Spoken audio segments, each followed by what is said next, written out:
अब थोड़ा सा मैं आदिवासियों के बारे में बोलना चाहता हूं कि हम आपके लिए क्या करने जा रहे हैं। सबसे पहले आपने सिक्स शेड्यूल सुना है? आप जानते हैं सिक्स शेड्यूल क्या है? मैं आपको बताता हूं। हिंदुस्तान में ऐसी जगहें हैं जहां पर छठे शेड्यूल का कानून होता है। उस कानून के मुताबिक जो लोकल सरकार होती है वो ही सारे के सारे निर्णय, वहां के निर्णय लोकल सरकार लेती है।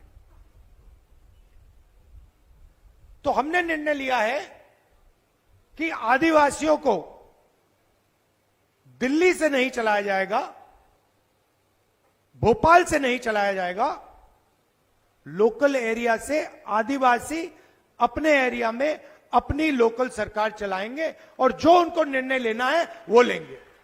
यह है सिक्स शेड्यूल। और हमने निर्णय लिया है जहां भी देश में आदिवासियों की 50% से ज्यादा आबादी है वहां पर सिक्स शेड्यूल हिंदुस्तान की सरकार लागू कर देगी कि आप लोकल एरिया में सारे के सारे निर्णय आप ही लो और आपको दिल्ली से, भोपाल से ऑर्डर लेने की कोई जरूरत ना पड़े। तो यह सिक्स शेड्यूल का मतलब है। और पूरे देश में हम 50%, जहां भी आबादी आपकी ज्यादा है 50% से, वहां पे हम सिक्स शेड्यूल लागू कर रहे हैं। जो SC, ST, OBC की स्कॉलरशिप है उसको हम दुगना करने जा रहे हैं। तो जितनी आज आपको स्कॉलरशिप मिलती है उससे डबल आपको सरकार आने के बाद मिलेगी। और आखिरी बात, शायद सबसे जरूरी बात, आपने देखा होगा कि जहां भी सरकारी नौकरियां होती हैं वहां पे आपको कॉन्ट्रैक्ट पे लिया जाता है। सही बात?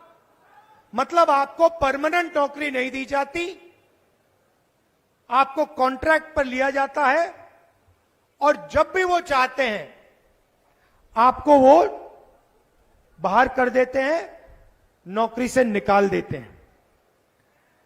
तो हमने निर्णय लिया है कि ये जो कॉन्ट्रैक्टलाइजेशन है, कॉन्ट्रैक्ट की जो नौकरियां हैं सरकार में, हम इनको पूरी की पूरी को बंद कर देंगे और आपको PSUs में, सरकार में कॉन्ट्रैक्ट से नहीं लिया जाएगा, मगर आपको परमानेंट नौकरी सरकार में और पब्लिक सेक्टर यूनिट्स में दी जाएगी।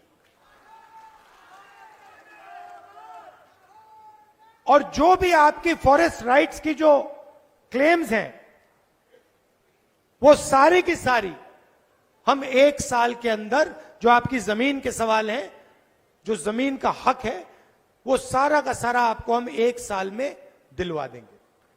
तो ये हम आपके लिए करने जा रहे हैं।